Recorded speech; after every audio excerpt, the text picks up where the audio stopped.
Hello everyone, I hope आप सभी लोग बहुत अच्छे होंगे।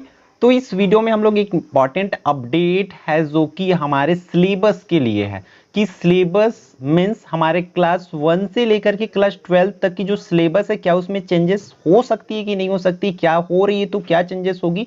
कंप्लीट डिटेल कंप्लीट अपडेट मैं बताने वाला हूँ आज की इस वीडियो में, तो वीडियो को बहुत ध्यान से देखना। और जो कि वीडियो का रेफरेंस जो है राजधानी न्यूज नवभारत 14 मई 2024 के, ठीक है, जिसके अकॉर्डिंग हम लोग बात करेंगे कंप्लीट हमारे सिलेबस पर कि किस तरीका से होगा। तो देखो इसमें स्पेशली लिखा किन के लिए है, हेडिंग में आप लोग देख पा रहे हैं जैसे 11वीं और 12वीं की नई पाठ्य चर्चा की रूपरेखा पर मंथन, मतलब उसकी कि क्या किस तरीके से उसकी पाठ्यक्रम हो सकती है, इस पर मंथन किया जा रहा है, विचार विमर्श किया जा रहा है कि किस तरीका से होगा।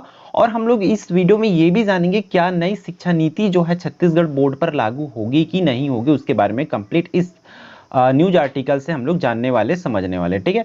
तो देखो चीजों को समझते चलो। जैसे कि पहला इसमें क्या दिया हुआ है कि नई राष्ट्रीय शिक्षा नीति के अनुरूप स्कूली पाठ्यक्रम तैयार करने की तैयारी चल रही, मतलब नई राष्ट्रीय शिक्षा नीति, जो नई शिक्षा नीति है उसके अनुसार ही पाठ्यक्रम को जो है तैयार करने की तैयारी चल रही, मतलब हो रही है उसी के हिसाब से कि 11वीं और 12वीं का पाठ्यक्रम तैयार करने का जिम्मा माध्यमिक शिक्षा मंडल को सौंपा गया है। मतलब 11वीं और 12वीं दोनों क्लास की जो सिलेबस है उसको तैयार करने की जिम्मेदारी हमारे जो बोर्ड है उनको सौंपा गया है कि भाई आप लोग जो है तैयारी करके दो करके।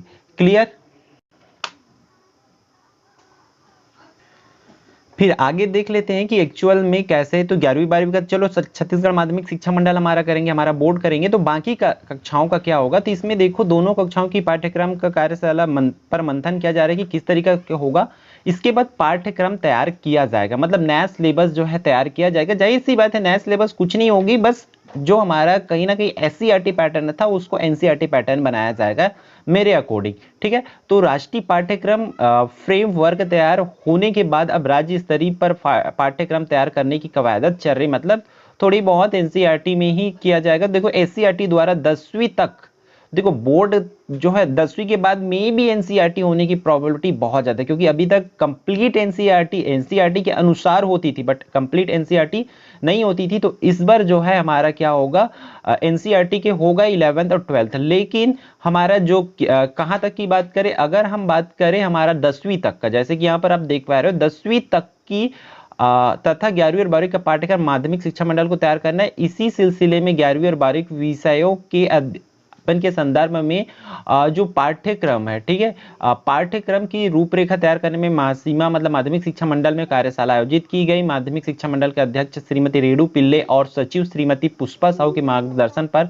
17 विषय के बारे में किया गया, ठीक है। तो पूरी न्यूज आर्टिकल के हिसाब से हम लोग ये अनुमान लगा सकते हैं कि सिलेबस में चेंजेस किया जाएगा और जो कि नई शिक्षा नीति के अनुसार होगा, मतलब कहीं ना कहीं हमारी नई शिक्षा नीति भी लागू हो सकती, पूर्ण रूप से नहीं होगा बट अर्ध रूप से जरूर होगी। कम से कम सिलेबस को पहले लाया जाएगा फिर पूरी पैटर्न को लागू किया जाएगा, इस तरीके से मे भी हो सकती है। अब पूरी अपडेट तो हम कंफर्म अपडेट तो तभी बता पाएंगे जब ऑफिशियल नोटिस आएगा, जो कि ये हमारा न्यूज की आर्टिकल के अकॉर्डिंग है, तो उसके अकॉर्डिंग हम बता दें कि इस तरीके से होगा। अब आपको करना क्या है, वैसे भी 11th 12th वाले तो आपको तो अभी नहीं पढ़ाई स्टार्ट करनी है, अब 10th बोर्ड वाले तो आपको भी स्टार्ट करनी है, तो आप अपनी पुरानी सिलेबस के अकॉर्डिंग अभी फिलहाल कर सकते हैं, क्योंकि बहुत ज्यादा चेंजेस उसमें नहीं होगी। हालांकि कुछ चैप्टर जुड़ेंगे, कुछ चैप्टर नए आएंगे, इतना ही बस चेंजेस होती है, ठीक है। बहुत ज्यादा 100% चेंजेस नहीं होगी। क्लियर। तो इस वीडियो में इतना ही, फिर हम मिलते हैं आने वाले इंपॉर्टेंट वीडियो में।